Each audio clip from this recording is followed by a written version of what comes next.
일부 충격의 배신. 오늘은 2024년 10월 15일 화요일이다. 내 인생이 완전히 무너진 날. 55년을 살면서 이런 날이 올 줄은 몰랐다. 아니, 상상조차 하지 못했다. 내 이름은 강미란, 올해 55이다. 아침에 일어나면 가장 먼저 남편 강태준의 출근 준비를 도왔다. 30년을 그렇게 살았다. 25에 결혼해서 지금까지 한 번도 거르지 않았다. 남편이 좋아하는 된장찌개를 끓이고 와이셔츠는 항상 깔끔하게 다려서 준비했다. 그것이 아내의 도리라고 배웠고 나는 그렇게 살았다. 우리에게는 딸이 하나 있다. 지연이 28살. 작년에 대학을 졸업하고 지금은 외국계 회사에 다니고 있다. 예쁘고 똑똑한 딸이다. 내 자랑이다. 지연이는 3개월 전에 약혼을 했다. 좋은 집안의 아들과 결혼식은 다음 달로 잡혀 있었다. 5천만 원짜리 결혼 준비금도 남편이 이미 딸에게 줬다고 했다. 남편 강태준은 대기업 부장이다. 57세. 2년 후면 정년퇴직이다. 우리는 그날을 손꼽아 기다리고 있었다. 아니, 나만 그랬나 보다. 퇴직하면 제주도의 작은 카페를 차리자고 했다. 남편은 커피를 좋아했고 나는 베이킹을 배웠다. 그날을 위해, 우리의 노후를 위해. 오늘 아침도 평범하게 시작됐다. 남편이 출근하고 나는 집안일을 했다. 설거지를 하고 빨래를 널고 청소를 했다. 오후 2시쯤 나는 딸에게서 전화를 받았다. 엄마, 미안한데 내일 출장 가거든. 혹시 오늘 우리 집 좀 청소해 줄 수 있어? 일주일 동안 못 가는데 집에 먼지 쌓일 것 같아서. 그럼 당연하지. 엄마가 가서 깨끗하게 해놓을게. 딸은 혼자 살고 있었다. 직장이 강남이라 회사 근처에 원룸을 얻어서 월세는 우리가 대주고 있었다. 딸을 위해서라면 뭐든 할 수 있었다. 나는 청소 도구를 챙겨서 딸의 집으로 향했다. 지하철을 타고 40분. 딸의 원룸은 강남역 근처에 있었다. 문을 열고 들어갔다.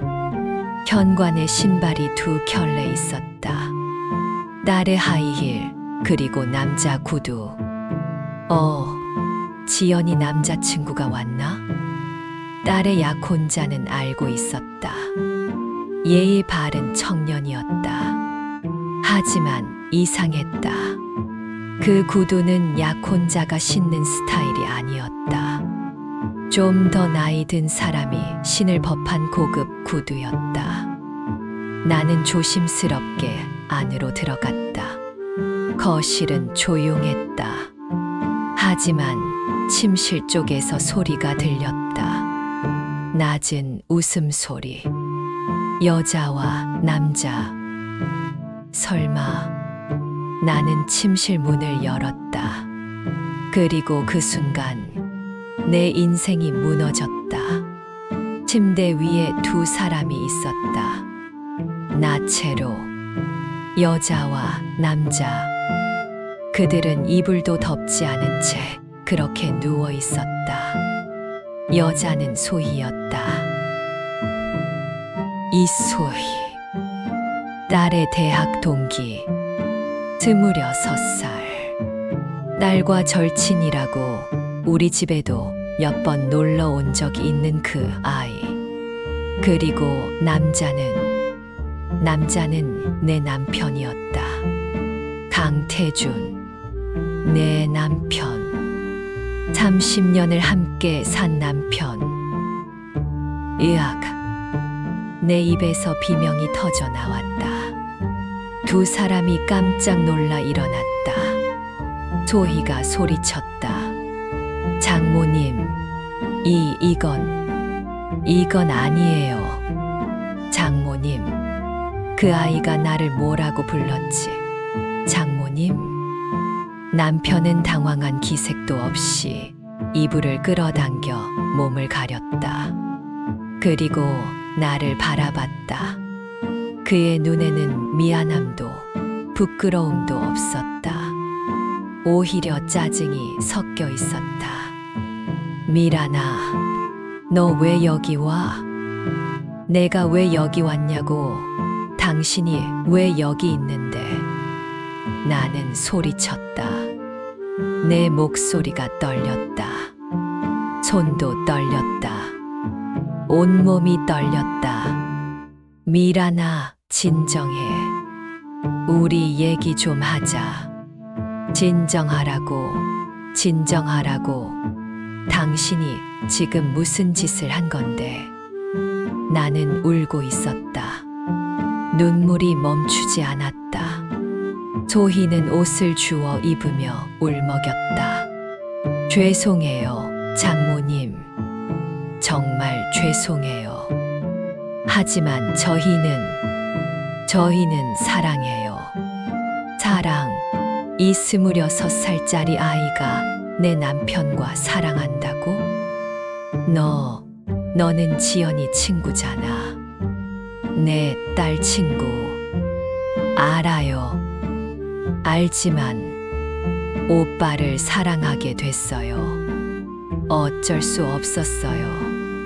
오빠, 이 아이가 내 남편을 오빠라고 불렀다. 오빠라고. 나는 남편을 바라봤다. 남편은 침대에서 일어나 옷을 입기 시작했다. 천천히 당당하게. 마치 아무 잘못도 하지 않은 것처럼. 미란아, 사실대로 말할게. 나는 소희와 1년째 만나고 있어. 1년. 작년 10월부터. 소희가 지연이를 따라 우리 집에 왔을 때 처음 만났어. 나는 기억했다. 작년 추석. 딸이 친구를 데려왔었다. 엄마, 소희야. 부모님이 지방에 계셔서 명절에 혼자래. 우리 집에서 같이 지내도 돼. 나는 흔쾌히 허락했었다. 딸의 친구를 집에 초대한 것이다. 그런데 그때부터였다는 거다. 그때부터 남편과 그 아이가. 당신 미쳤어. 미쳤다고? 아니야. 나는 정신이 돌아왔어. 너와 사는 게 지겨웠어, 미란아. 남편의 말에 나는 숨이 막혔다. 지겹다고? 30년을 함께 산 아내가 지겹다고? 당신을 위해 내가 뭘 안 했는데. 그래, 넌 완벽한 아내였지. 밥도 잘하고 청소도 잘하고. 하지만 그게 다야. 넌 여자로서 매력이 없어. 살도 쪘고 늙었어. 남편의 말 한마디 한마디가 칼이 되어 내 가슴에 꽂혔다. 나는 말문이 막혔다. 소희가 옷을 다 입고 남편 옆으로 갔다. 그리고 남편의 팔을 잡았다. 오빠, 이제 장모님께 다 말씀드려요. 우리 더 이상 숨기지 말아요. 장모님, 또 그 단어. 나는 정신이 혼미했다. 뭘 말해? 뭘 더 말한다는 거야? 남편이 나를 똑바로 바라봤다. 미란아, 나는 소희와 결혼할 거야. 이혼하자. 우리 이제 끝이야. 나는 그 자리에 주저앉았다. 다리에 힘이 풀렸다. 이혼 30년을 함께 산 남편이 이혼하자고? 당신 지금 정신이 있어. 소희는 지연이 친구야. 우리 딸과 동갑이라고. 알아. 하지만 나이가 뭐가 중요해. 우리는 사랑해. 남편은 소희를 끌어안았다. 내 앞에서, 내 눈앞에서 그 어린 여자를 안았다. 그리고 말이야, 미라나. 남편이 다시 입을 열었다. 그의 얼굴에는 미소까지 떠올랐다. 소희가 임신했어. 3개월. 그 순간 나는 심장이 멎는 줄 알았다. 임신, 그 아이가 임신했다고? 우리 아기야. 곧 아빠가 될 거야. 남편의 목소리는 행복에 차 있었다. 나를 바라볼 때와는 완전히 다른 목소리였다. 나는 아무 말도 할 수 없었다. 임신. 그 단어가 머릿속을 맴돌았다. 나는 15년 전 40살 때 아이를 하나 더 갖고 싶었다. 하지만 남편은 반대했다. 이제 우리 나이에 무슨 아이야. 하나로 충분해. 나는 남편의 말을 따랐다. 항상 그랬듯이. 그런데 지금 남편은 26살 여자를 임신시키고 기뻐하고 있었다. 미라나, 일어나. 그리고 나가. 뭐, 나가라고. 여긴 이제 소희 집이야. 뭐라고? 여긴 지연이 집이야. 내 딸 집. 아니야. 한 달 전에 계약자를 소희로 바꿨어. 지연이한테는 회사 기숙사 들어간다고 했고, 이제 이 집은 소희 거야. 나는 믿을 수 없었다. 딸의 집을, 내 돈으로 월세 내던 집을 그 여자에게 줬다고? 당신 정말. 나는 더 이상 말을 잊지 못했다. 남편이 내 팔을 잡아 일으켰다. 그리고 현관 쪽으로 밀었다. 나가. 빨리. 잠깐만. 내 얘기 좀 들어봐. 우리 30년을 살았잖아. 30년. 그래, 30년 살았지. 그래서 뭐, 이제 지겹다고. 나는 소희와 새로운 인생을 살 거야. 남편이 소리쳤다. 나는 현관 밖으로 밀려났다. 문이 쾅 닫혔다. 나는 문 앞에 서서 울었다. 한참을 울었다. 정신을 차리고 집으로 돌아왔다. 우리 집. 아니, 이제 우리 집이 맞나? 나는 거실 소파에 앉았다. 머리가 복잡했다. 아무 생각도 나지 않았다. 핸드폰이 울렸다. 딸이었다. 지연이. 엄마, 집 청소 잘했어. 지연아. 왜, 엄마, 목소리가 왜 그래? 나는 딸에게 말해야 했다. 하지만 어떻게? 내 아빠가 내 친구와 바람났다고. 그 친구가 임신했다고? 엄마, 무슨 일 있어? 지연아, 너 아빠랑 소희가. 알아. 뭐, 나도 알아, 엄마. 한 달 전부터 나는 말문이 막혔다. 딸이 알고 있었다고?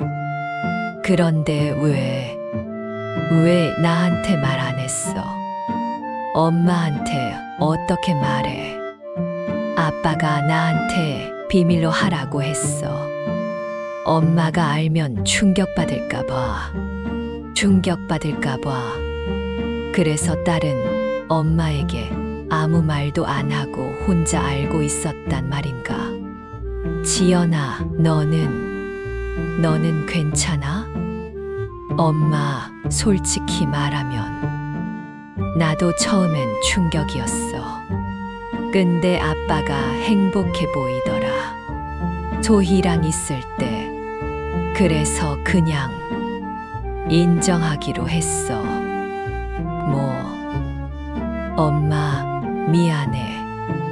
근데 나는 아빠 편이야. 아빠가 행복하면 그게 중요한 거 아니야? 나는 전화를 끊어버렸다. 내 딸마저 남편 편이었다. 나는 소파에 누워 울었다. 얼마나 울었을까? 밤이 됐다. 남편은 집에 오지 않았다. 전화도 문자도 없었다. 다음 날 아침 남편이 집에 왔다. 짐을 싸러 온 것이었다. 미란아, 나 이사 갈 거야. 어디로? 소희랑 살 아파트 계약했어. 강남에. 돈은 어디서? 내 돈으로. 나는 그제야 깨달았다. 남편이 그동안 재산을 빼돌렸다는 것을. 우리 공동명의 통장에서 돈을 빼서 어디론가 옮겼다는 것을. 당신 재산 다 빼돌렸어. 당연하지. 내가 번 돈인데. 우리 공동 재산이야. 내가 30년 동안 집안일 하면서 당신 뒷바라지 한 거 생각 안 해? 뒷바라지. 그게 뭐 대단한 거야? 그냥 밥하고 청소한 거잖아. 집에서 편하게 놀면서. 남편의 말에 나는 숨이 막혔다. 30년을 그렇게 평가하다니. 당신 이혼할 거면 재산 분할 제대로 해야 해. 30년 살았으면 재산 분할 꿈깨. 나는 이미 다 준비했어. 너한테 줄 건 없어. 내 명의 재산은 이미 다 옮겼어. 차명계좌, 해외계좌. 법적으로 찾을 수 없어.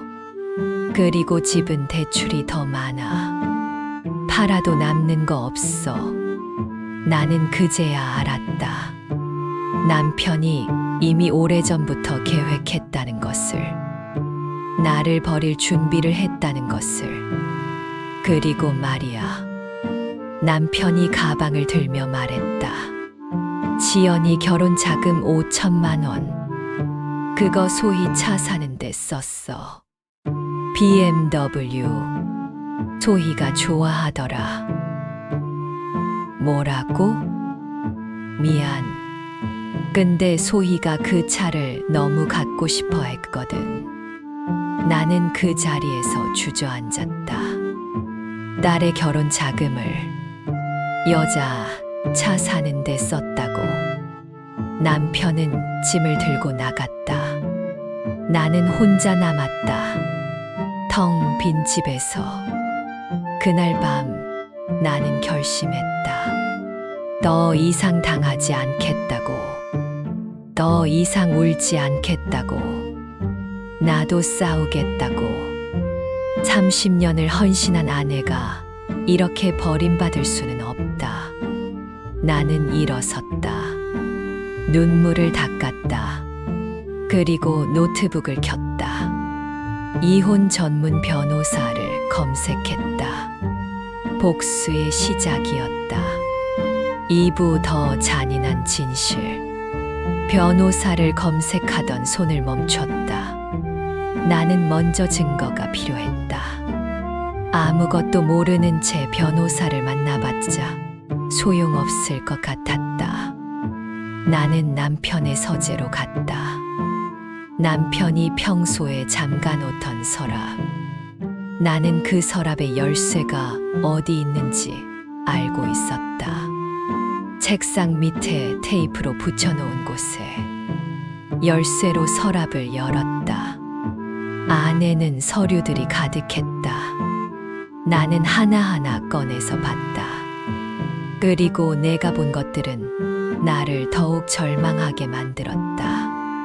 첫 번째 서류, 차량 구매 계약서, BMW 5 시리즈, 가격 7천만 원, 구매자 이름 이소희, 구매 날짜 3개월 전.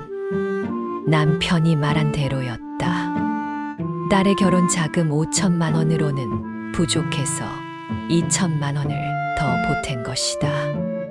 나는 손이 떨렸다.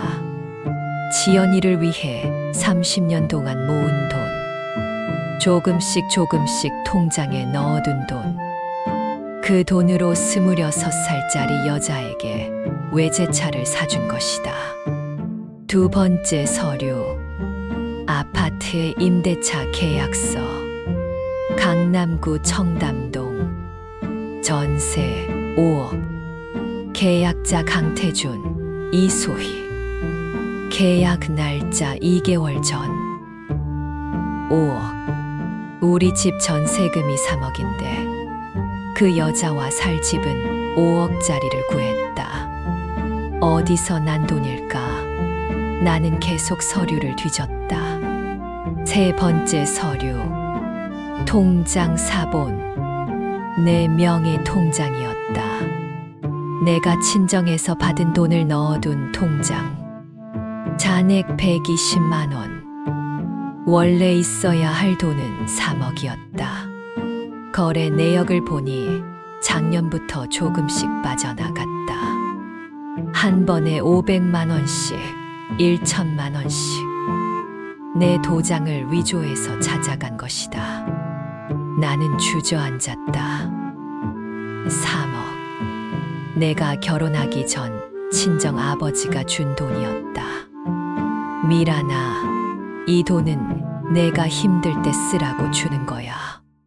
절대 남편한테 말하지 마. 너만 알고 있어. 아버지는 10년 전에 돌아가셨다.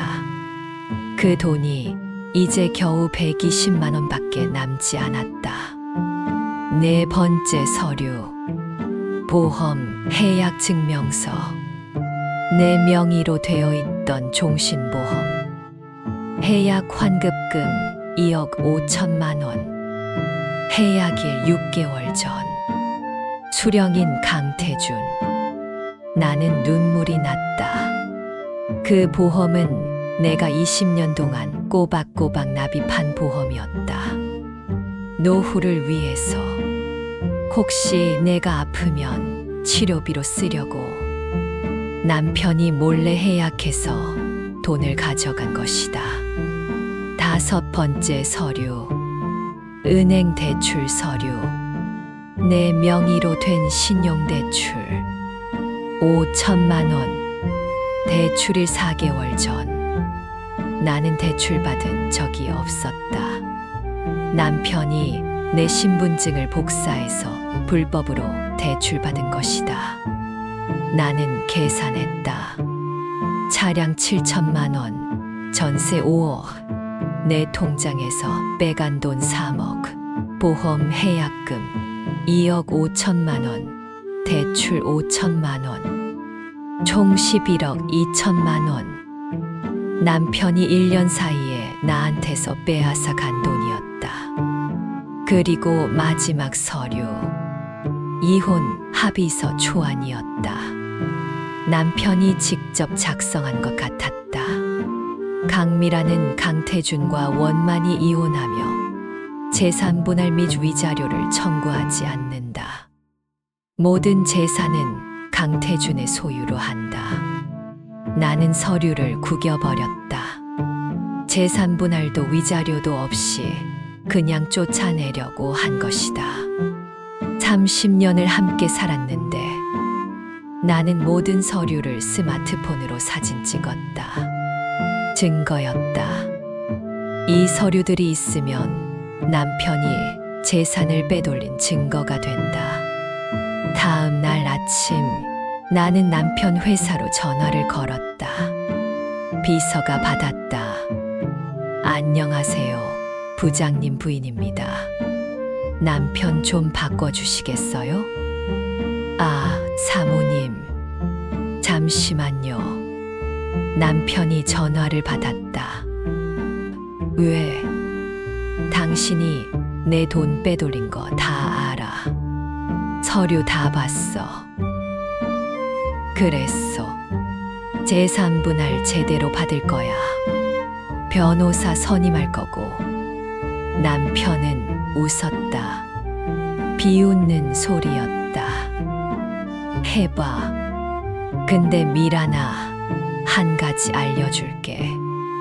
나는 이미 변호사랑 상담 다 끝났어. 너한테 줄 건 없어. 법적으로. 뭐, 차명계좌로 다 옮겼다고 했잖아. 내 명의 재산은 없어. 집도 대출이 더 많고. 너는 아무것도 못 받아. 내 명의 통장에서 빼간 돈은, 보험 해약한 돈은 증거 있어. 내가 빼갔다는 증거. 너도 써먹었을 수 있잖아.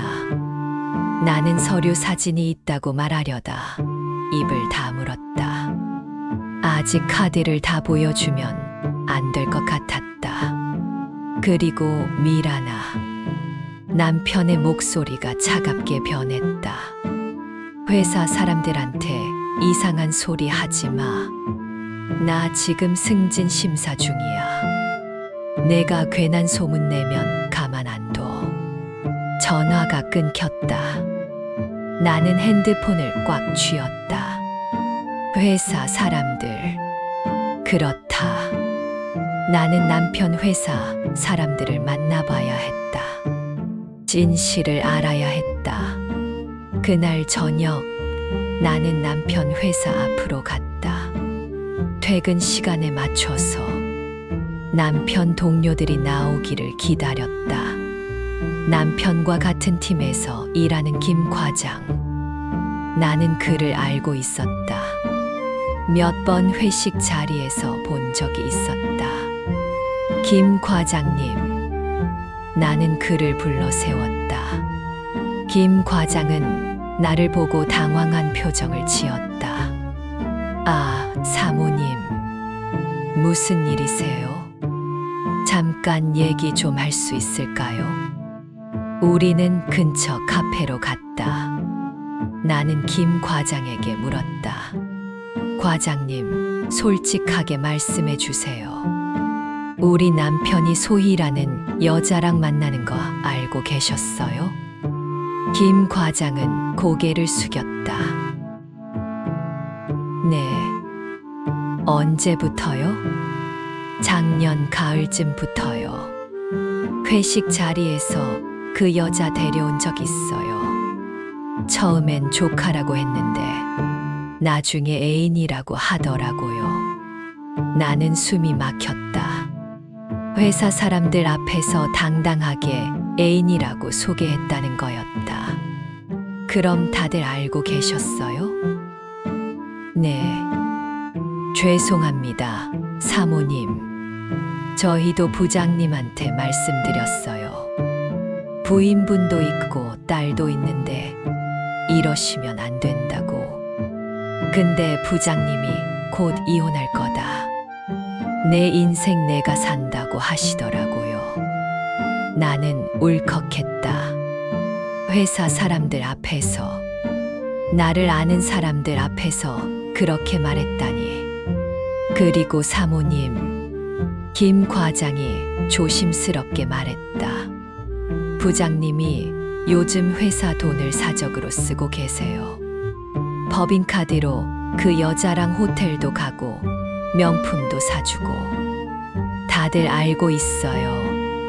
근데 부장님이 워낙 윗분들이랑 친하셔서 아무도 말 못하고 있어요. 얼마나요? 제가 아는 것만 3천만 원 정도요. 아마 더 될 겁니다. 횡령. 남편이 회사 돈을 횡령하고 있었다. 과장님, 그거 증거 있으세요? 영수증이랑 카드 내역은 있죠. 근데 왜요? 저 좀 도와주실 수 있으세요? 그 증거들 복사해서 저한테 보내주시면 안 될까요? 김 과장은 한참을 고민하다 고개를 끄덕였다. 알겠습니다. 부장님이 사모님한테 너무 하시는 것 같아요. 제가 도와드릴게요. 집으로 돌아오는 길에 핸드폰이 울렸다. 딸이었다. 지연이. 엄마. 응, 지연아. 엄마, 아빠한테 들었어. 엄마가 회사까지 찾아갔다며? 그래. 엄마, 왜 그래? 아빠 승진 심사 중이라고 했잖아. 엄마가 그러면 아빠 회사 생활 힘들어. 나는 딸의 말을 믿을 수 없었다. 지연아, 내 아빠가 지금 무슨 짓을 하는지 알아? 알아. 소희 언니랑 사귀는 거 알아. 근데 그게 뭐 어때서? 아빠도 인생 살 권리 있잖아. 지연아, 엄마 솔직히 말할게. 나는 아빠 편이야. 아빠가 그동안 우리 가족 위해 얼마나 열심히 일했는데. 이제 아빠가 행복할 권리도 있는 거 아니야? 엄마는 그냥 집에서 편하게 살았잖아. 나는 전화기를 쥔 손이 떨렸다. 지연아, 너 지금 무슨 말을 하는 거니? 엄마가 30년 동안 너희 아빠 뒷바라지하고 너 키우고 집안일 하면서 얼마나 힘들었는지 알아? 힘들긴 뭐가 힘들어. 그냥 밥하고 청소한 거잖아. 요즘은 다 맞벌이 하는데 엄마는 전업주부로 편하게 살았으면서 나는 더 이상 참을 수 없었다. 지연아, 내 결혼 자금 5천만 원 어디 갔는지 알아? 응, 아빠가 나한테 준다고 했는데 다음 달에 준다고. 그 돈 소희 차 사는데 썼어. BMW 7천만 원짜리. 전화기 너머로 침묵이 흘렀다. 거짓말이지. 아니야. 차량 구매 계약서 봤어. 내 돈으로 내 친구한테 차 사준 거야. 아빠가 그럴 리 없어. 지연아, 정신 차려. 내 아빠는 지금 우리를 버리고 그 여자한테 가려고 하는 거야. 내 결혼식도 취소될 수 있어. 돈이 없으니까. 엄마, 그만해. 나는 엄마 말 안 믿어. 전화가 끊겼다. 나는 주저앉았다. 딸마저 나를 버렸다. 다음 날 나는 은행에 갔다. 내 명의로 된 모든 통장과 카드를 정지시켰다. 남편이 더 이상 내 돈을 쓸 수 없게. 그리고 대출 사기 신고를 접수했다.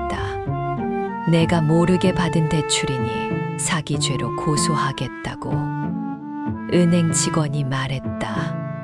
사모님, 대출금은 이미 인출되어서 다른 계좌로 이체됐네요. 추적하려면 경찰에 신고하셔야 해요. 알겠습니다. 나는 경찰서에 갔다. 사기죄로 남편을 고소했다. 경찰은 조사하겠다고 했다. 집으로 돌아오니 현관문이 열려 있었다. 누군가 들어온 것이다. 나는 조심스럽게 안으로 들어갔다. 거실에 남편과 소희가 앉아 있었다. 뭐 하는 거야? 왜 여기 왔어? 나는 소리쳤다. 남편이 일어났다. 미란아, 우리 얘기 좀 하자. 할 얘기 없어. 나가. 이 집 명의가 누구 건데? 내 명의야. 내가 나갈 이유 없어. 뭐, 이 집 내 명의로 되어 있어.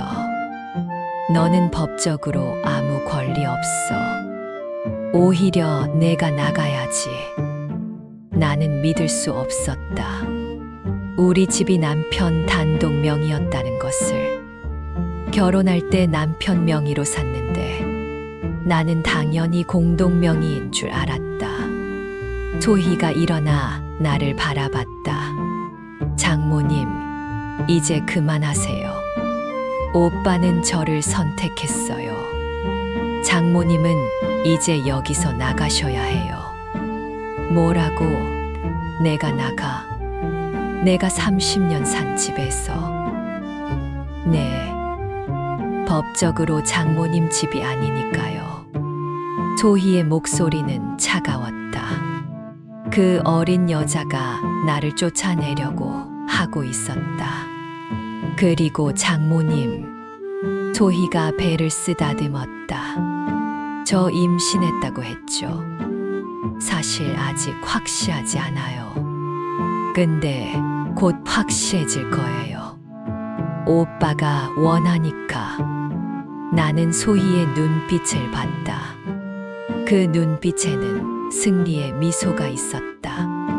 이 여자가 나를 이긴 것이다. 미라나, 남편이 말했다. 너 나가.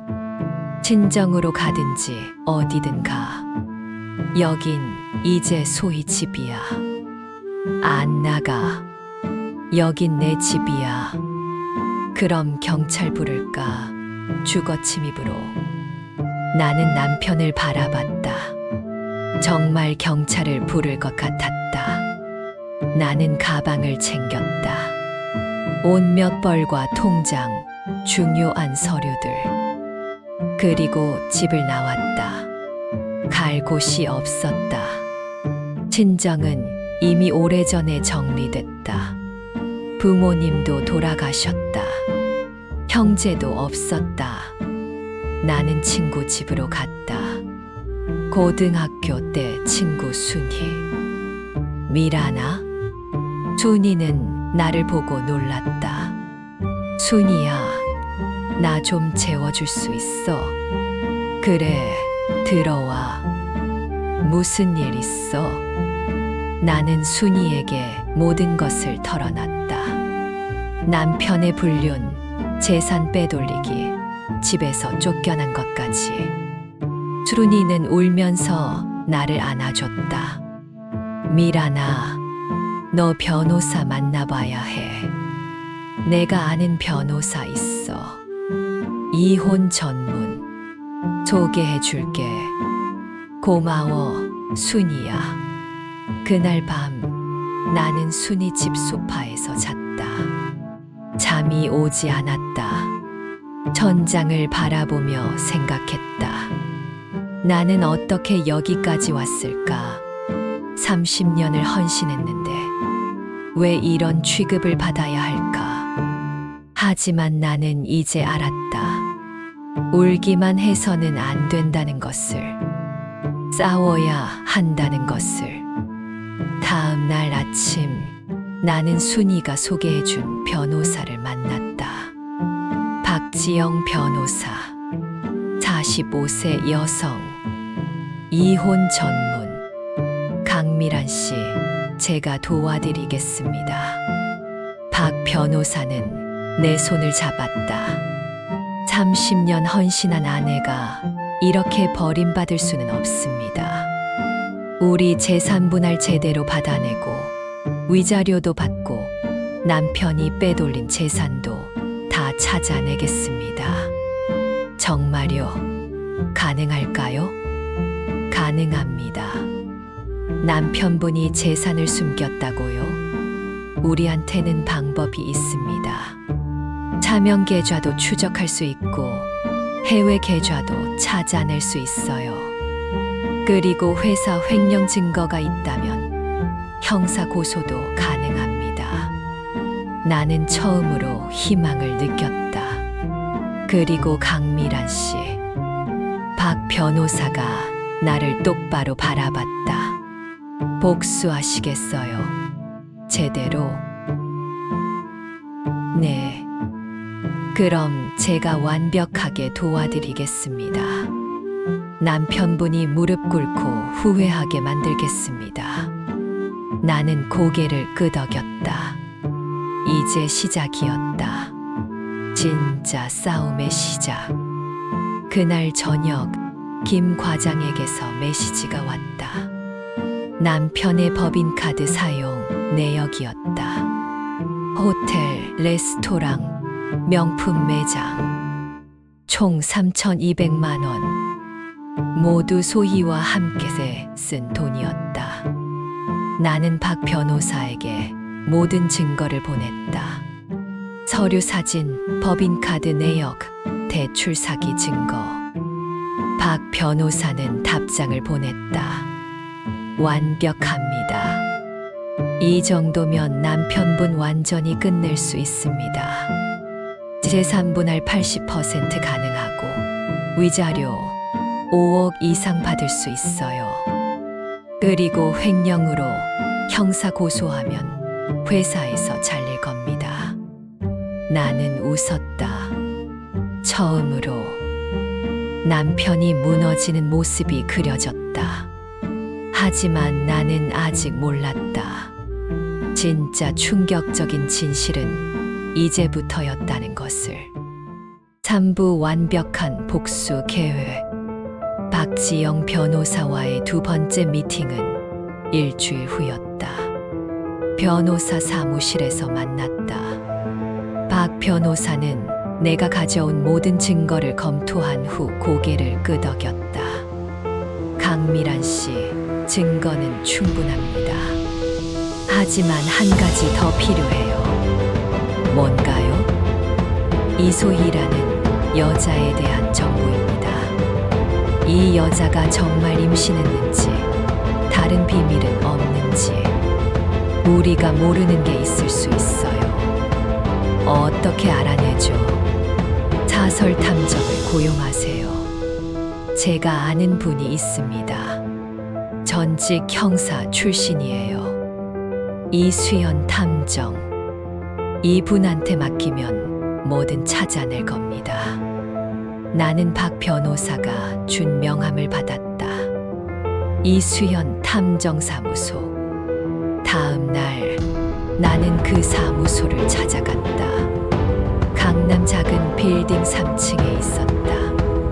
문을 열고 들어가니 50대 남자가 앉아 있었다. 이수연 탐정이었다. 강미란 씨시죠? 박 변호사한테 연락받았습니다. 앉으세요.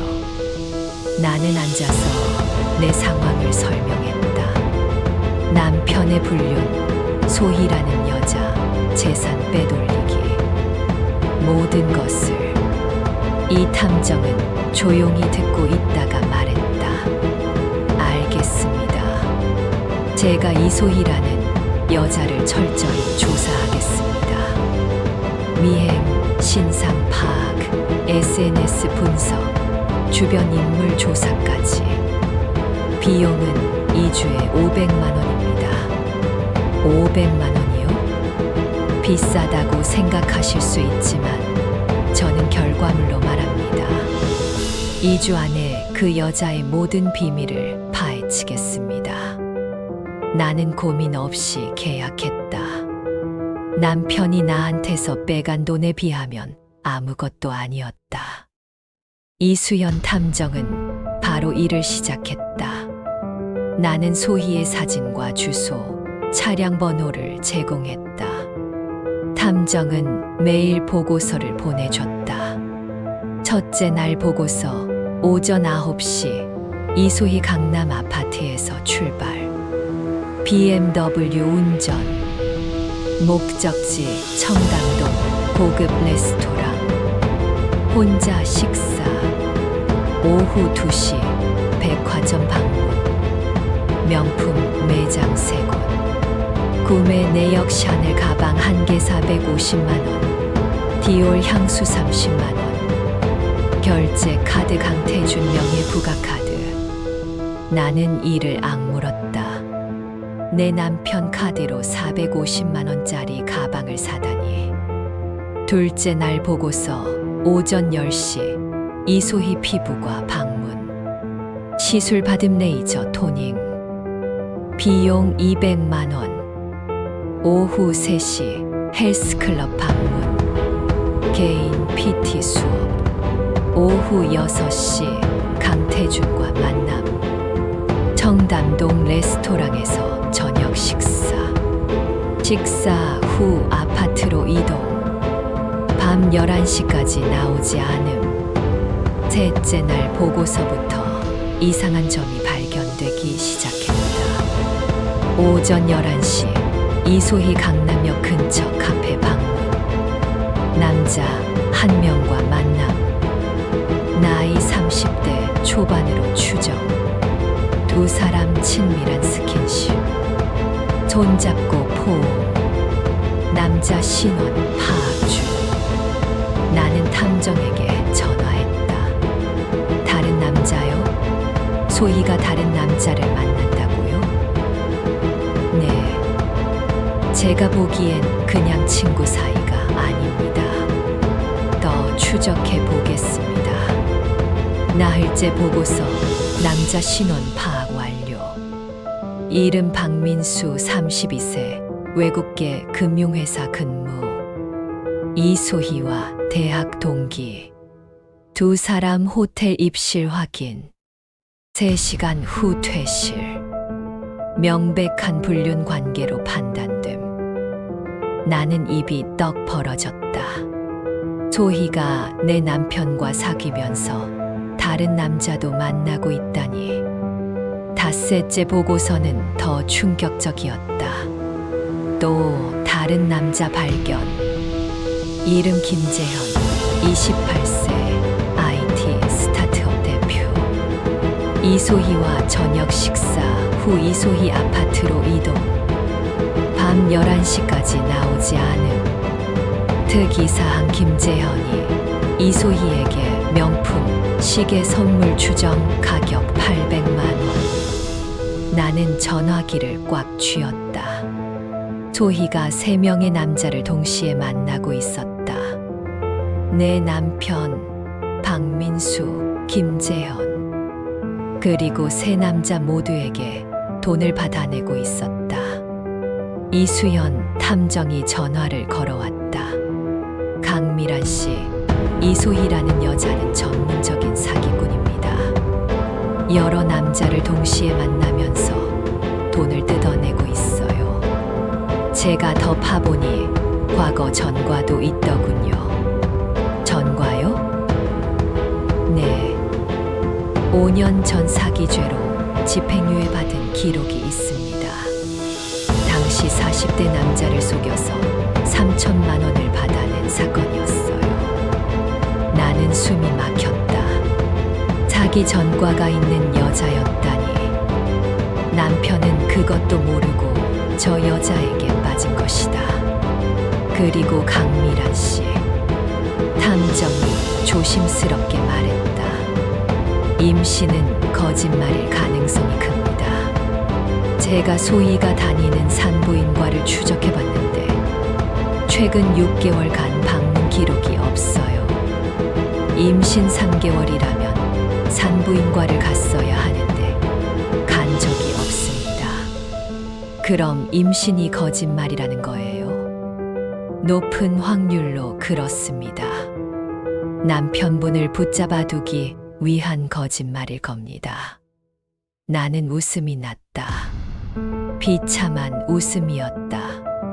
남편이 속고 있었다.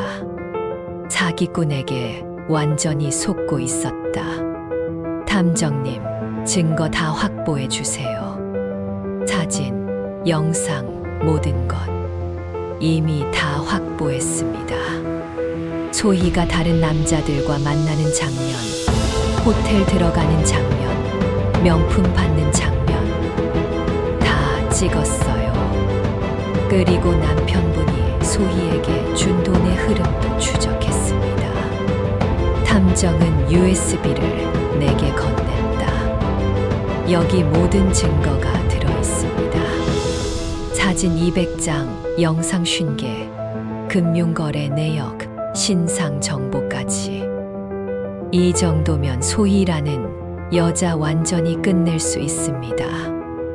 나는 USB를 받았다. 손이 떨렸다. 이것이 내 무기였다. 다음 날 나는 박지영 변호사에게 모든 증거를 넘겼다. 변호사는 USB를 확인하고 환하게 웃었다. 완벽합니다, 강미란 씨. 이제 우리는 남편분과 소희를 완전히 무너뜨릴 수 있어요. 어떻게 할 건가요? 일단 재판에서 이 증거들을 제출합니다. 남편이 빼돌린 재산, 횡령한 회사도, 그리고 소희와의 분류. 모든 것을 법정에서 밝힐 거예요. 재산 분할은요? 80% 가능합니다. 30년 결혼 생활, 전업주부로서의 기여도, 남편의 불륜과 재산 은닉, 이 모든 것을 고려하면 80%는 받아낼 수 있어요. 위자료는요, 5억은 받을 수 있습니다. 불륜에다 정신적 학대까지. 남편분이 감당해야 할 금액이에요. 나는 계산했다. 우리 집 포함해서 남편 명의 재산이 총 20억 정도 됐다. 80%면 16억. 거기에 위자료 5억. 총 21억이었다. 그리고 횡령건으로 형사 고소도 하겠습니다. 회사 돈 3,200만 원. 이것은 형사 처벌 대상이에요. 남편분은 회사에서 해고될 겁니다. 좋아요. 다 진행해 주세요. 그런데 강미란 씨, 박 변호사가 나를 똑바로 바라봤다. 복수는 법정에서만 할 건가요? 무슨 뜻이죠? 제 말은 더 극적으로 복수하고 싶으신지 여쭤보는 겁니다.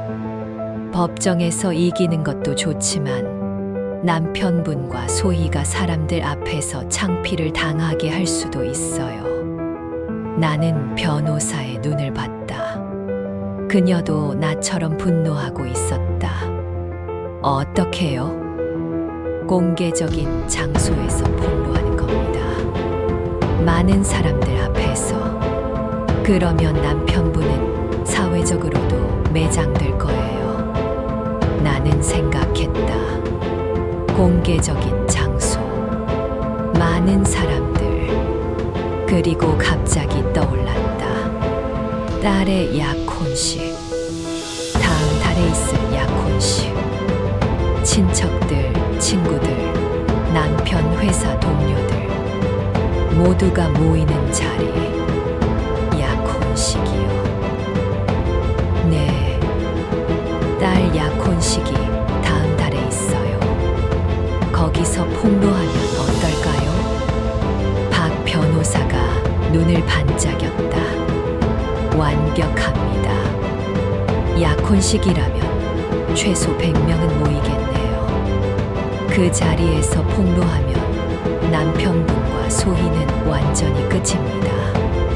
하지만 딸분은 이미 아버지 편이라고 하셨죠. 그럼 딸분도 진실을 알아야 합니다. 자기 결혼 자금이 어디로 갔는지, 아버지가 어떤 여자와 사귀고 있는지. 나는 고민했다. 딸의 약혼식을 망치는 것. 하지만 달리 방법이 없었다. 이것이 가장 확실한 복수였다. 좋아요. 약혼식에서 하겠습니다. 박 변호사는 계획을 세우기 시작했다. 약혼식에서 축하 영상을 틀잖아요. 그 그 영상 대신 불륜 증거 영상을 트는 겁니다. 모든 사람들이 보는 앞에서. 가능한가요? 물론입니다. 제가 영상 파일을 준비할게요. 호텔 CCTV, 소희와 다른 남자들 사진, 법인카드 사용 내역, 모든 것을 영상으로 만들겠습니다. 그리고 나서요? 영상이 끝나면 강미란 씨가 일어나서 말씀하세요. 오늘 여러분께 알려드릴 것이 있습니다. 제 남편이 딸 친구와 불륜을 저질렀습니다. 그리고 저희 법률팀이 나가서 이혼 소송 서류를 전달합니다. 나는 상상했다. 100명 앞에서, 친척들, 동료들, 친구들 앞에서 남편이 무너지는 모습을. 그리고 회사에는요? 약혼식 다음 날 회사에 횡령 증거를 제출합니다. 남편분은 즉시 징계위원회에 회부될 거고 해고될 겁니다. 퇴직금도 못 받아요. 소희는요? 소희의 사기 전과와 다른 남자들 사진을 남편분한테 보내드리죠. 약혼식 당일날. 그러면 남편분과 소희가 서로 싸우게 될 겁니다. 모든 계획이 완벽했다. 나는 박 변호사의 손을 잡았다. 고맙습니다. 정말 고맙습니다. 아니에요. 제가 이 일을 하는 이유가 바로 이런 거예요. 부당하게 당한 여성들을 돕는 것. 강미란 씨는 30년을 헌신했어요. 당연히 보상받아야 합니다. 다음 2주 동안 나는 준비했다. 박 변호사는 15분짜리 폭로 영상을 만들었다. 영상에는 모든 증거가 담겨 있었다. 남편과 소희가 호텔에 들어가는 장면, 소희가 다른 남자들과 키스하는 장면, 법인카드 사용 내역, 차량 구매 계약서, 재산 이전 증거. 나는 영상을 보며 울었다. 분노의 눈물이었다. 곧 모든 사람들이 이것을 볼 것이다. 약혼식 일주일 전, 나는 딸 지연이에게 전화했다. 지연아, 엄마야. 엄마, 무슨 일이야? 약혼식 준비 때문에 바쁜데. 지연아, 엄마가 약혼식에 갈게. 뭐, 엄마가 온다고? 응, 당연히 가야지. 내 딸 약혼식인데. 엄마, 아빠가 싫어할 텐데. 상관없어. 나는 갈 거야. 전화를 끊고 나는 옷을 준비했다.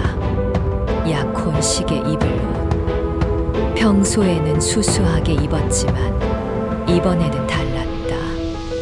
백화점에 가서 정장을 샀다. 검은색 정장. 변호사처럼 보이는 옷. 나는 그날 당당하고 싶었다. 약혼식 3일 전 이수연 탐정에게서 전화가 왔다. 강미란 씨, 특급 정보 하나 더 있습니다. 뭔가요? 소희가 요즘 남편분한테 결혼 날짜 잡자고 조르고 있더군요. 이혼하자마자 바로 결혼하자고. 그런데 소희 부모님도 동의했대요. 소희 부모님이요? 네.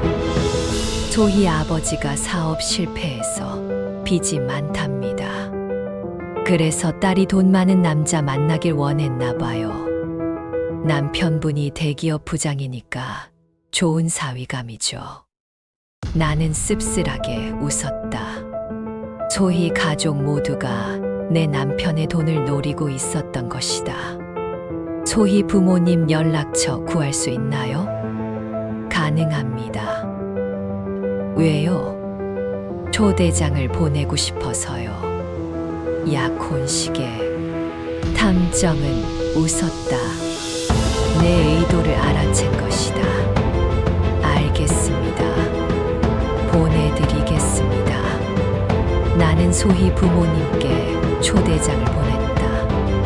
익명으로 딸분의 약혼자 가족 약혼식에 초대합니다. 딸분의 미래가 결정되는 중요한 자리입니다. 그렇게 써서 약혼식 전날 밤 나는 잠을 이룰 수 없었다. 내일이면 모든 것이 끝난다. 30년의 억울함이 풀리는 날, 나는 창밖을 바라보며 중얼거렸다. 강태준, 내일 당신 인생이 끝나는 걸 보게 될 거야. 이소희, 너도 마찬가지야. 내가 30년 동안 참고 살았지만 이제는 참지 않아. 너희들이 나를 무시했지만 내일은 내가 웃을 차례야. 약혼식 당일 아침, 나는 검은 정장을 입었다. 화장도 했다. 머리도 단정하게 올렸다. 거울을 보니 낯선 여자가 서 있었다. 강한 여자, 더 이상 울지 않는 여자. 박지영 변호사에게서 문자가 왔다. 준비 다 됐습니다. 영상 파일 호텔 측에 전달했어요. 제가 오후 3시에 호텔 도착하겠습니다. 화이팅! 나는 호텔로 향했다. 서울 강남의 특급 호텔. 약혼식 장소. 내 인생이 바뀔 곳.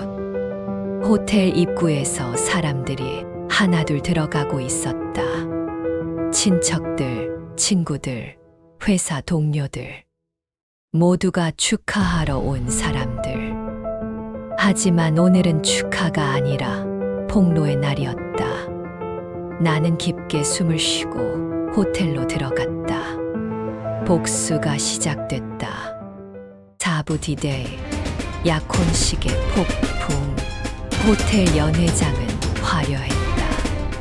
딸 지연이의 약혼식. 천장에는 샹들리에가 빛나고 테이블마다 꽃이 장식되어 있었다. 100명이 넘는 하객들이 자리를 채우고 있었다. 친척들, 남편 회사 동료들, 딸의 친구들, 그리고 예비 사돈 가족까지. 나는 연회장 뒤쪽 구석 자리에 앉았다. 아무도 나를 알아보지 못했다. 30년을 함께 살았던 친척들조차 내가 이렇게 달라질 줄 몰랐을 것이다. 검은 정장을 입고 화장을 하고 머리를 단정하게 올린 나는 예전의 수수한 강미란이 아니었다. 무대 위에는 지연이와 약혼자가 서 있었다. 딸은 예쁜 드레스를 입고 행복한 미소를 짓고 있었다. 약혼자도 정장을 입고 멋있게 보였다. 사회자가 마이크를 잡았다. 신부 신랑의 부모님을 소개하겠습니다. 먼저 신랑 부모님 박철수, 김영희 님이십니다. 약혼자 부모님이 일어나 인사했다. 박수가 터져 나왔다. 그리고 신부 부모님 강태준 님과 사회자가 잠시 멈췄다. 내 이름을 말해야 하는데 내가 없었으니까. 신부 어머님께서는 건강상의 이유로 참석하지 못하셨습니다. 남편이 그렇게 말해놨나 보다. 건강상의 이유. 나는 쓴웃음을 지었다. 남편은 혼자 일어나 인사했다. 그의 얼굴에는 미소가 가득했다. 마치 세상에서 가장 행복한 아버지처럼. 하지만 나는 알고 있었다. 저 남자의 진짜 얼굴을. 저 미소 뒤에 숨겨진 거짓을. 약혼식이 진행됐다. 신부 신랑이 약혼 반지를 교환하고 케이크를 자르고 샴페인을 따랐다. 모든 것이 완벽해 보였다. 이제 축하 영상을 보시겠습니다. 사회자의 멘트와 함께 조명이 꺼졌다. 스크린이 내려왔다. 하객들이 스크린을 바라봤다. 나도 숨을 죽이며 기다렸다. 박지영 변호사가 연회장 입구에 서 있는 게 보였다. 그녀가 나를 향해 고개를 끄덕였다. 준비가 끝났다는 신호였다. 영상이 시작됐다. 처음에는 정상적인 축하 영상처럼 보였다. 지연이 어렸을 때 사진들, 가족 사진들. 하객들이 우아하며 감탄했다. 하지만 10초 후 영상이 바뀌었다. 갑자기 스크린에 호텔 CCTV 화면이 떴다. 날짜와 시간이 선명하게 보였다. 2024년 9월 15일 오후 8시. 남자와 여자가 호텔 로비를 걷고 있었다. 남자는 남편이었다. 여자는 소희였다. 둘은 손을 잡고 있었다. 연회장이 조용해졌다. 하객들이 웅성거리기 시작했다. 저 사람 신부 아버지 아니야? 옆에 있는 여자는 누구야? 영상은 계속됐다. 남편과 소희가 엘리베이터를 타고 호텔 방으로 들어가는 장면. 타임 스탬프가 보였다. 밤 11시까지 나오지 않음. 다음 장면. 또 다른 호텔. 또 다른 날짜. 2024년 10월 1일. 같은 두 사람. 친밀한 스킨십. 연회장이 술렁거렸다. 남편의 얼굴이 하얗게 변했다. 지연이는 입을 손으로 막았다. 하지만 영상은 멈추지 않았다. 이번에는 소희와 다른 남자가 나왔다. 젊은 남자. 박민수. 둘이 카페에서 키스하는 장면. 호텔로 들어가는 장면. 저 여자가 두 남자를 만나고 있어. 하객들의 목소리가 커졌다. 다음 장면. 소희와 또 다른 남자. 김재현. 레스토랑에서 저녁을 먹고 명품 시계를 선물 받는 장면. 3명이나. 연회장이 완전히 혼란에 빠졌다. 사람들이 일어나기 시작했다. 소희의 얼굴을 찾기 시작했다. 그리고 다음 장면. 법인카드 사용 내역이 스크린에 떴다. 강태준 명의 총 3,200만 원. 항목 호텔, 레스토랑, 명품 매장. 날짜별로 상세하게 나열됐다.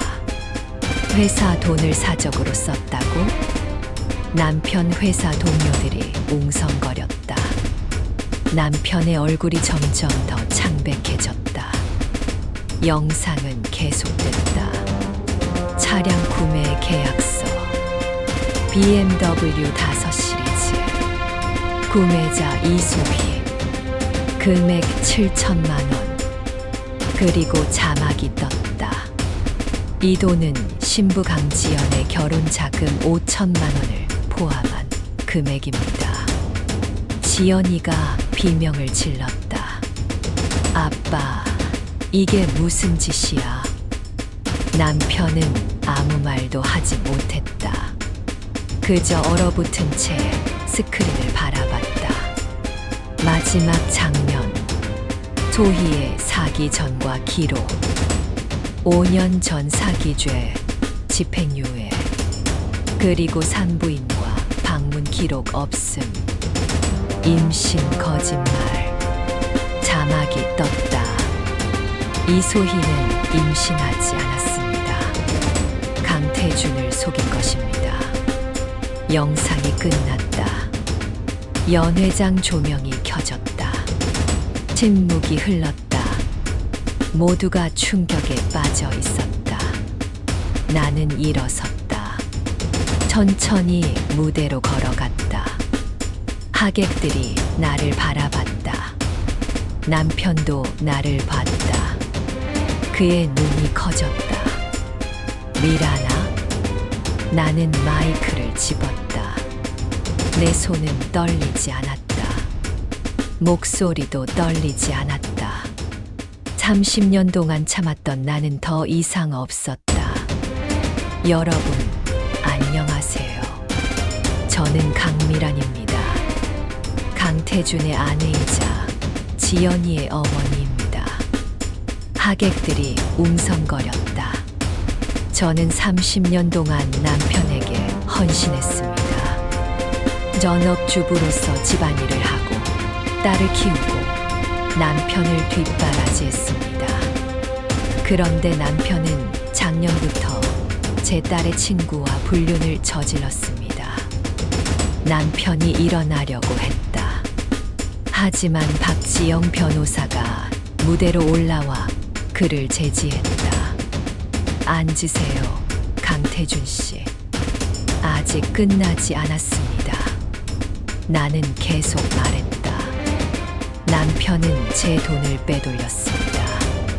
친정에서 받은 3억, 제 명의 보험 해약금 2억 5천만 원, 제 명의로 무단 대출 5천만 원, 총 6억을 빼앗아 갔습니다. 그리고 그 돈으로 이소희라는 여자에게 차를 사주고 집을 구해줬습니다. 하객들이 경악했다. 남편 회사 동료들이 남편을 비난하기 시작했다. 부장님, 이게 정말이에요. 회사 돈까지 썼다고요? 나는 손을 들어 조용히 하게 했다. 그리고 제 딸 지연이의 결혼 자금 5천만 원. 그 돈도 이소희의 차를 사는데 썼습니다. 지연이가 울면서 남편을 바라봤다. 아빠, 정말이야? 내 결혼 자금을? 남편은 고개를 숙였다. 더 이상 부인할 수 없었다. 증거가 너무 명확했으니까. 박지영 변호사가 서류 봉투를 꺼냈다. 강태준 씨, 이것은 이혼 소송 서류입니다. 재산 분할 80%, 위자료 5억 원을 청구합니다. 그리고 회사 법인카드 횡령 건으로 형사 고소장도 함께 제출합니다. 남편이 서류를 받았다. 그의 손이 떨렸다. 그리고 이것, 변호사가 또 다른 서류를 꺼냈다. 강태준 씨의 차명 계좌 10개, 해외 계좌 3개, 모두 추적 완료했습니다. 숨긴 재산 14억. 이것도 재산 분할 대상입니다. 남편이 주저앉았다. 그는 완전히 무너졌다. 그때 연회장 문이 열렸다. 소희가 들어왔다. 그녀는 약혼식에 초대받지 않았지만 남편이 몰래 불렀나 보다. 소희는 연회장 상황을 보고 얼어붙었다. 저기 저 여자야. 누군가 소리쳤다. 모든 시선이 소희에게 쏠렸다. 소희는 도망가려고 했지만 이수연 탐정이 그녀를 막았다. 이소희 씨, 잠깐만요. 할 말이 있습니다. 탐정이 소희를 무대로 끌고 올라왔다. 소희는 울면서 저항했다. 놓으세요. 저 아무것도 안 했어요. 아무것도 안 했다고요? 내가 소희를 똑바로 바라봤다. 당신은 내 남편을 속였어요. 임신했다고 거짓말하고 돈을 받아냈어요. 그리고 다른 남자 2명과도 동시에 만났어요.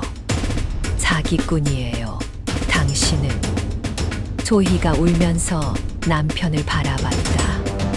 오빠, 저 정말 오빠 사랑해요. 임신은 시간이 좀 걸려서 그래요. 곧 임신할 거예요. 남편이 소희를 바라봤다. 그의 눈에는 배신감이 가득했다. 너 다른 남자들도 만났어. 그건 대답 안 해도 알아. 영상 다 봤어. 너도 나를 속인 거야. 남편이 소희에게 소리쳤다. 소희는 울면서 무대를 뛰어내렸다. 하지만 연회장 문 앞에 경찰이 서 있었다. 이소희 씨, 사기죄 혐의로 조사받으셔야 합니다. 동행하시죠. 경찰이 소희에게 다가갔다. 소희는 울부짖었다. 싫어요. 저 아무것도 안 했어요. 하지만 경찰은 소희를 데리고 나갔다. 연회장이 술렁거렸다. 그때 또 다른 사람들이 들어왔다. 50대 부부였다. 소희 부모님이었다. 나는 그들을 초대했었다. 그들은 연회장 상황을 보고 놀랐다. 무슨 일이에요? 우리 딸이 경찰한테 끌려가는데. 소희 아버지가 소리쳤다. 나는 그를 바라봤다. 당신 딸이 사기꾼이에요. 3명의 남자를 동시에 만나면서 돈을 뜯어냈어요. 그리고 전과도 있죠. 5년 전 사기죄. 소희 어머니가 얼굴이 하얗게 변했다. 그건 알고 계셨죠? 딸이 뭘 하는지. 그런데 눈 감아준 거죠. 돈 때문에. 소희 부모님은 아무 말도 하지 못하고 연회장을 빠져나갔다. 나는 다시 하객들을 바라봤다. 여러분, 오늘 이런 자리를 만들어서 죄송합니다. 하지만 저는 더 이상 참을 수 없었습니다. 30년을 헌신한 아내가 이렇게 버림받을 수는 없다고 생각했습니다. 하객들이 박수를 쳤다. 특히 여성 하객들이 일어나서 박수를 쳤다. 잘하셨어요. 당신이 옳아요. 나는 남편을 마지막으로 바라봤다. 강태준 씨, 당신은 30년 동안 저를 이용했어요. 제 돈을, 제 시간을, 제 인생을. 하지만 이제 끝이에요. 법정에서 봅시다. 나는 무대에서 내려왔다. 박지영 변호사가 내 손을 잡았다. 완벽했습니다. 강미란 씨. 이제 남편분은 끝났어요. 딸 지연이가 나에게 달려왔다. 울면서 엄마 미안해. 내가 몰랐어. 아빠가 이렇게까지 나쁜 사람인 줄. 나는 딸을 안았다. 괜찮아, 지연아. 이제 다 끝났어. 약혼식은 그렇게 끝났다. 하객들은 하나둘 떠났다. 남편 회사 동료들은 남편을 비난하며 떠났다. 친척들도 남편을 외면했다. 남편은 혼자 무대에 앉아 있었다. 완전히 무너진 모습이었다. 나는 그를 보며 생각했다. 이제 시작이야. 진짜 복수는 이제부터야. 연회장을 나오는데 이수연 탐정이 다가왔다. 강미란 씨, 축하드립니다. 완벽한 복수였어요. 고맙습니다, 탐정님. 탐정님 덕분입니다. 그리고 이거.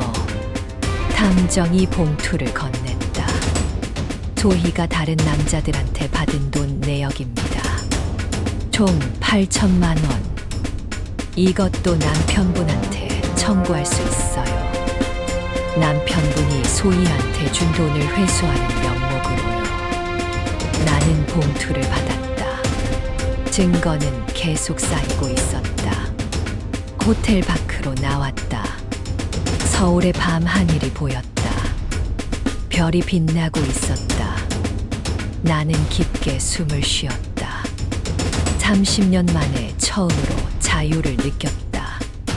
이제 법정에서 싸울 차례였다. 재산 분할, 위자료, 모든 것을 나는 이길 것이다. 반드시. 오부 완전한 승리와 새로운 시작. 약혼식 다음 날 남편 회사에 폭탄이 떨어졌다. 박지영 변호사가 회사 감사팀에 횡령 증거를 제출한 것이다. 법인카드 사적 사용 3,200만 원, 그리고 회사 기밀을 소희에게 유출한 증거까지. 나는 남편 회사 앞에 서 있었다. 오전 9시. 남편이 출근하는 시간. 남편이 회사 건물로 들어가려는데 경비가 막았다. 강 부장님, 출입이 금지되셨습니다. 무슨 소리야? 인사팀에서 연락 왔습니다. 즉시 정직 처분이라고요. 남편의 얼굴이 하얗게 변했다. 그는 핸드폰을 꺼내 인사팀에 전화를 걸었다. 나는 멀리서 그 모습을 지켜봤다. 네, 징계위원회요. 무슨 횡령이? 그건... 네. 남편의 목소리가 점점 작아졌다. 전화를 끄는 남편은 주저앉았다. 회사 건물 앞 계단에 나는 그에게 다가갔다. 강태준 씨. 남편이 고개를 들었다. 나를 보고 깜짝 놀랐다. 미라나. 내가 왜? 당신이 회사에서 쫓겨나는 걸 보러 왔어요. 30년 동안 당신을 위해 희생한 대가를 받으러 왔죠. 미라나, 제발. 회사 일만큼은 취소해줘. 내가 잘못했어. 다 내 잘못이야. 남편이 무릎을 꿇었다. 회사 건물 앞에서 출근하는 직원들이 지나가며 우리를 쳐다봤다. 남편은 개의치 않고 계속 애원했다. 미라나, 나 회사에서 잘리면 아무것도 없어. 퇴직금도 못 받고 재취업도 안 돼. 제발. 알아요. 그게 내가 원하는 거니까요. 나는 남편을 내려다봤다. 30년 동안 나를 무시하던 그 남자가 무릎을 꿇고 있었다. 당신은 나한테 넌 이제 여자도 아니야 라고 했죠. 나를 집에서 쫓아냈죠. 내 돈을 훔쳤죠. 그런 당신이 이제 와서 용서를 빌어요? 미안해. 정말 미안해. 늦었어요. 법정에서 봅시다. 나는 돌아섰다. 뒤에서 남편이 울부짖는 소리가 들렸다. 하지만 나는 돌아보지 않았다. 일주일 후 재판이 시작됐다. 서울가정법원. 나와 남편 그리고 양측 변호사가 법정에 섰다. 방청석에는 딸 지연이와 친구 순이, 이수연 탐정이 앉아 있었다. 재판장이 입장했다. 50대 여성 판사였다. 이혼 및 재산분할 청구 사건을 시작하겠습니다. 원고 강미란 씨, 피고 강태준 씨. 박지영 변호사가 일어나 변론을 시작했다. 재판장님, 원고 강미란 씨는 30년 동안 전업주부로서 피고를 헌신적으로 보살폈습니다. 피고의 사업 실패 3번, 모두 원고의 친정돈 5억으로 해결했습니다. 시어머니 10년 간병, 자녀 양육, 모든 집안일. 원고의 기여도는 절대적입니다. 변호사는 증거를 제출했다. 진정에서 받은 돈의 이체 기록, 시어머니 간병 기록, 30년간의 전업주부 생활 증명. 하지만 피고는 작년부터 원고의 딸 친구와 불륜을 저질렀고 원고의 재산을 무단으로 빼돌렸습니다. 총 6억 원. 그리고 회사 법인카드를 횡령했습니다. 3,200만 원. 스크린에 증거 영상이 재생됐다. 호텔 CCTV, 소희와의 밀회, 법인카드 내역. 모든 것이 공개됐다. 따라서 원고는 재산 분할 80%, 위자료 5억 원을 청구합니다. 피고 측 변호사가 일어났다. 40대 남자였다. 재판장님, 피고는 30년간 가장으로서 가족을 부양했습니다. 원고의 기여를 인정하지만 80%는 과도합니다. 50대 50이 합당합니다. 피고 측은 증거를 제시하십시오. 원고의 기여도가 낮다는 증거를요. 재판장이 날카롭게 물었다. 피고 변호사는 말문이 막혔다. 제출할 증거가 없습니다. 그렇다면 원고 측 주장을 받아들이겠습니다. 재판은 3시간 동안 진행됐다. 증인 신문, 증거 제출, 양측 변론. 모든 것이 끝나고 재판장이 말했다. 선고는 2주 후입니다. 양측은 그때 다시 출석하시기 바랍니다. 2주가 지났다.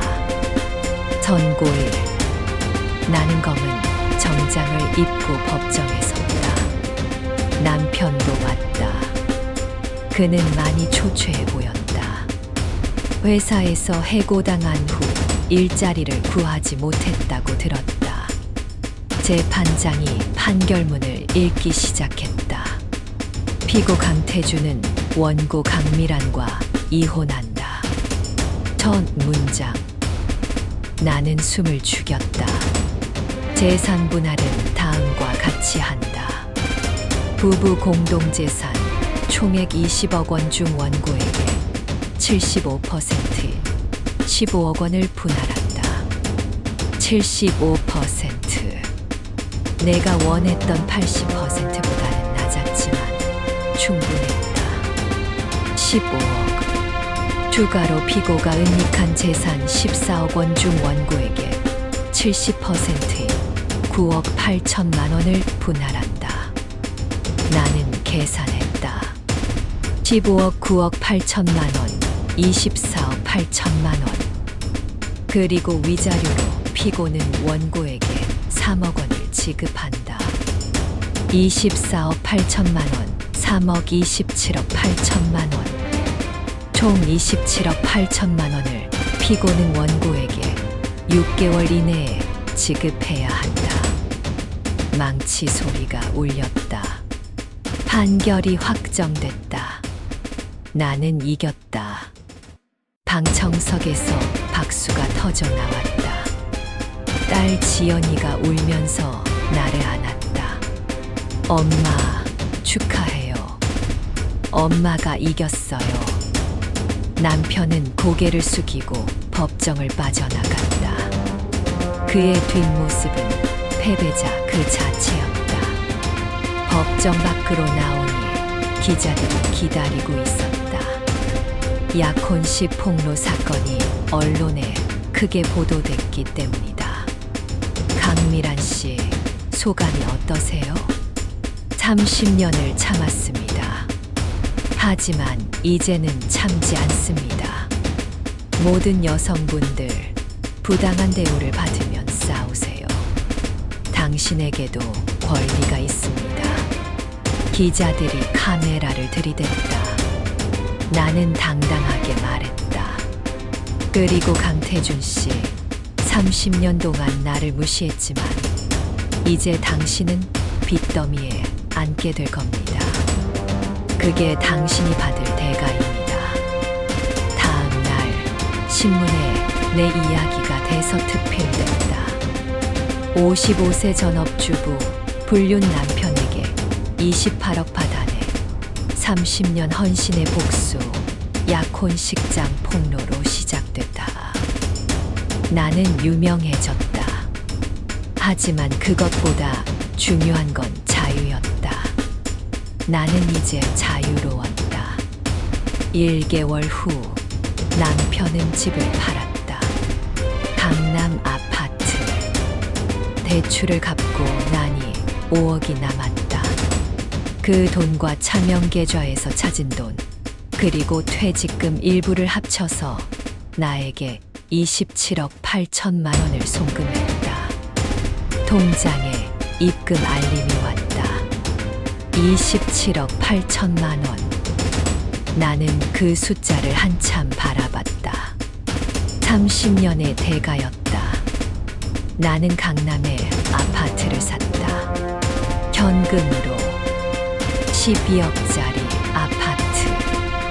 내 명의로 평생 처음으로 내 집을 가진 것이다.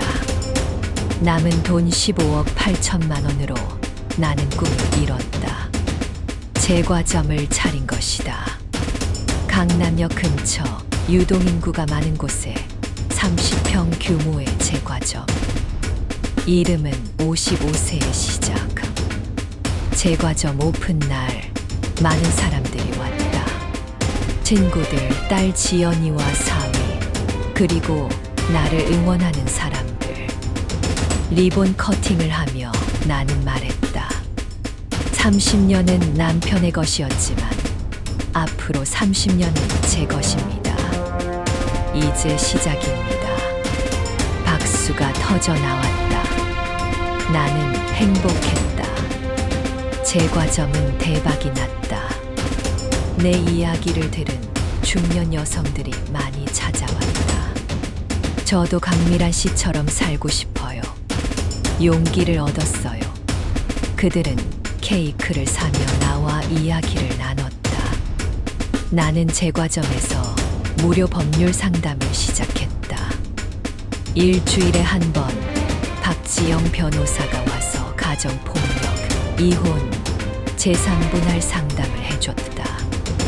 많은 여성들이 도움을 받았다.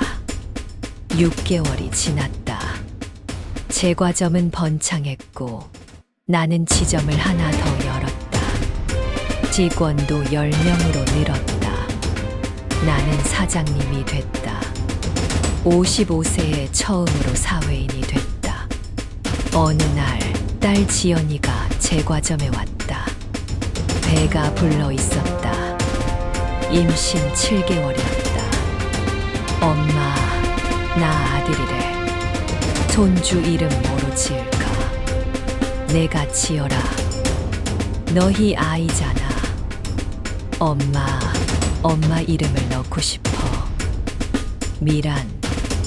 미란이의 미자를 넣어서 지민이 어때? 나는 눈물이 났다. 딸이 내 이름을 손주에게 주고 싶다니. 좋아. 지민이. 예쁜 이름이다. 딸과 나는 안았다. 우리는 다시 가까워졌다. 남편 편이었던 딸도 이제는 엄마 편이 됐다. 1년이 지났다. 나는 이제 56세가 됐다. 손주 지민이가 태어났다. 나는 할머니가 됐다. 행복한 할머니. 제과점은 3호점까지 늘었다. 나는 성공한 사업가가 됐다. 매출도 좋고 직원들도 행복했다. 어느 겨울날 제과점 문이 열렸다. 손님인 줄 알고 어서 오세요 했는데 들어온 사람을 보고 나는 놀랐다. 남편이었다. 강태준. 2년 만에 보는 남편은 완전히 다른 사람이었다. 머리는 하얗게 샜고 옷은 남루했다. 마치 노숙자 같았다. 미라나, 뭐 하러 왔어요? 나는 차갑게 말했다. 남편은 주저하며 말했다. 나 지금 고시원에서 살고 있어. 일자리도 없고 돈도 없어. 그래서요? 미라나, 제발 나 좀 도와줘. 돈 조금만 빌려줘. 아니면 다시 시작할 수 없을까? 남편이 무릎을 꿇었다. 제과점 안에서 다른 손님들이 우리를 쳐다봤다. 일어나세요. 미라나, 일어나라고요. 당신 꼴 보기 싫으니까. 남편이 일어났다. 나는 그를 똑바로 바라봤다. 강태준 씨, 당신은 나를 쓰레기처럼 버렸어요. 넌 이제 여자도 아니야 라고 했죠. 내 돈을 훔치고 딸 친구와 바람 피우고 나를 집에서 쫓아냈죠. 미안해. 정말 미안해.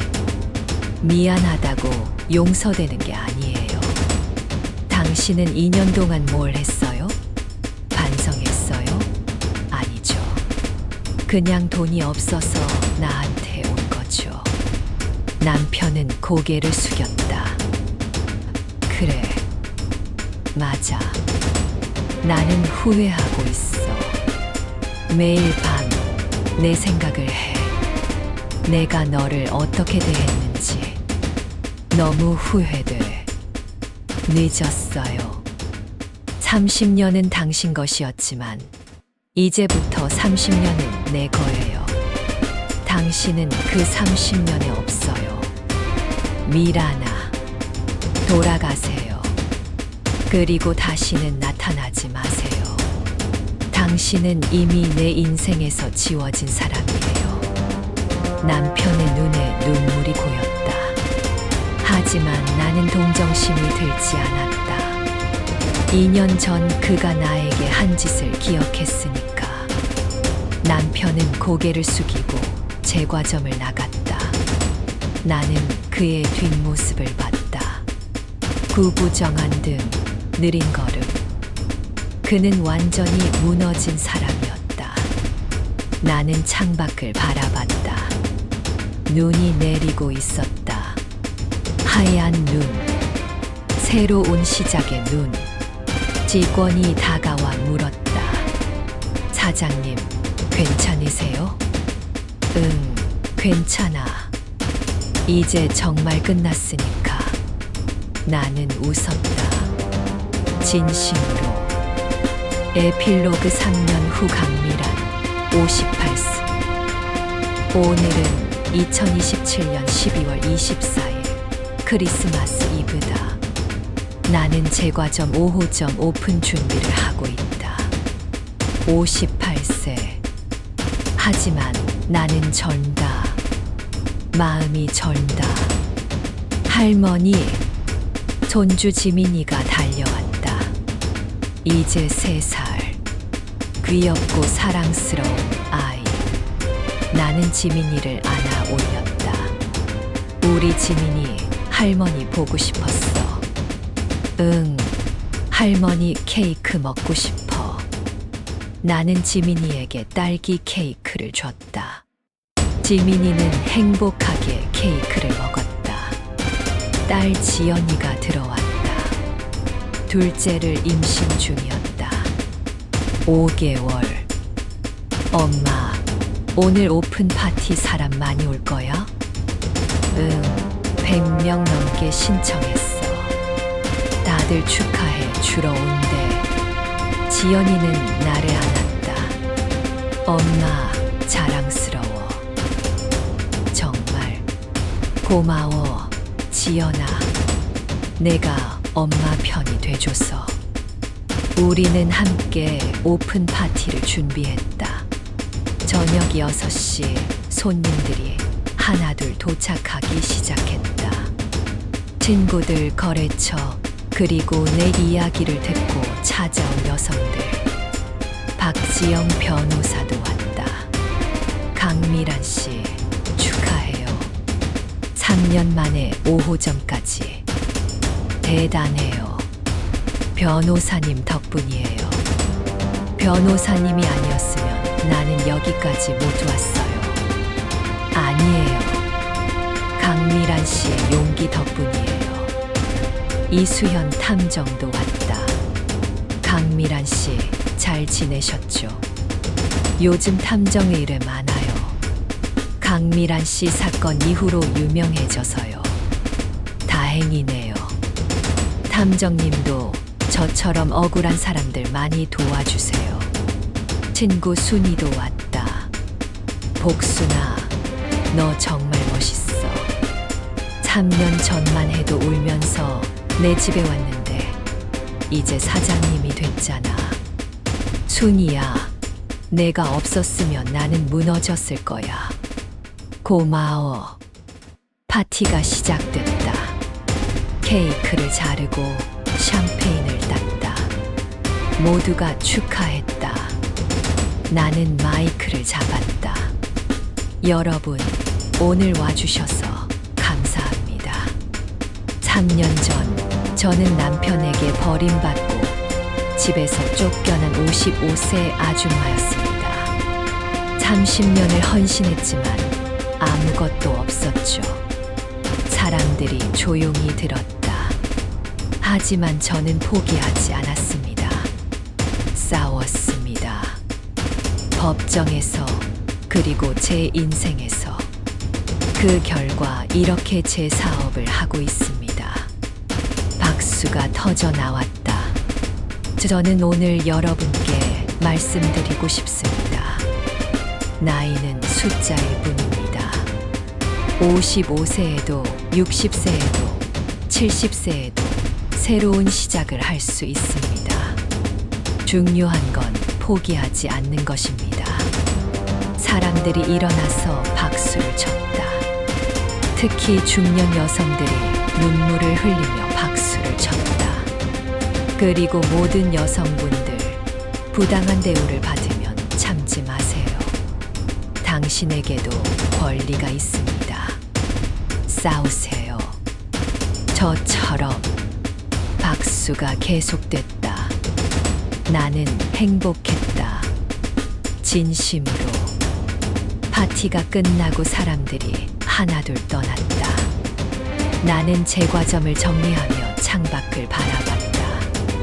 크리스마스 트리가 반짝이고 있었다. 핸드폰이 울렸다. 모르는 번호였다. 받았다. 여보세요? 미라나. 남편이었다. 강태준. 3년 만에 듣는 목소리. 왜 전화했어요? 오늘 너 5호점 오픈했다며. 신문에서 봤어. 그래서요? 축하해. 진심으로. 나는 아무 말도 하지 않았다. 미라나, 나 지금 요양병원에 있어. 간경화래. 오래 못 산대. 미안해. 너한테 한 짓 정말 미안해. 나는 너를 잃고 나서야 내가 얼마나 소중한 사람이었는지 알았어. 늦었어요. 알아. 나도 알아. 그래도 마지막으로 말하고 싶었어. 미안하다고. 그리고 행복하게 살아. 전화가 끊겼다. 나는 핸드폰을 내려놓았다. 딸 지연이가 물었다. 엄마, 누구 전화였어? 아무도 아니야. 그냥 과거에서 온 전화. 나는 웃었다. 슬프지 않았다. 후회도 없었다. 나는 이미 앞을 향해 가고 있었으니까. 집으로 돌아와 나는 일기를 썼다. 3년 전부터 쓰기 시작한 일기. 마지막 장에 이렇게 썼다. 오늘 오호점을 열었다. 많은 사람들이 축하해 줬다. 나는 행복하다. 30년을 헌신했지만 버림받았던 그 여자는 이제 없다. 나는 이제 강미란이다. 58세 5개 제과점 사장, 손주를 사랑하는 할머니, 그리고 자유로운 여자. 남편은 요양병원에 있다고 한다. 한경화, 곧 죽을지도 모른다. 슬프지 않다. 그는 이미 내 인생에서 사라진 사람이니까. 앞으로 30년을 더 살 수 있다면 나는 더 행복하게 살 것이다. 더 많은 사람을 도울 것이다. 더 많이 웃을 것이다. 이것이 나의 이야기다. 55세에 버림받았지만 58세의 날개를 펼친 여자의 이야기. 그리고 이것은 시작일 뿐이다. 일기장을 덮고 나는 침대에 누웠다. 창밖에 별이 빛나고 있었다. 나는 별을 보며 속삭였다. 감사합니다. 이 삶을 주셔서, 이 기회를 주셔서. 그리고 나는 깊은 잠에 빠졌다. 행복한 꿈을 꾸며 오부 완결. 남편이 딸 친구와 동거하자 나는 모든 것을 빼앗았다. 끝. 이 이야기는 30년 헌신했지만 버림받은 여성이 법과 용기로 자신의 권리를 되찾고 새로운 인생을 시작한 복수와 재탄생의 이야기입니다. 모든 여성들에게 참지 마세요. 당신에게도 권리가 있습니다. 후기. 강미란의 이야기는 허구이지만 현실에서도 일어나는 일입니다. 가정폭력, 경제적 학대, 노인 학대는 우리 사회의 어두운 면입니다. 하지만 법은 피해자의 편입니다. 이혼 상담 및 법률 지원. 한국가정법률상담소 1644-7077. 대한법률구조공단 국번 없이 132. 여성 긴급전화 국번 없이 1366. 당신은 혼자가 아닙니다. 도움을 요청하세요. 영상이 재미있으셨나요? 구독자 여러분이 좋으셨다면 저도 행복합니다. 더 재미있는 사연을 보여드리기 위해 구독과 좋아요, 알림 설정까지 부탁드립니다. 모두 무료니까요. 감사합니다. 건강하세요. 행복하세요.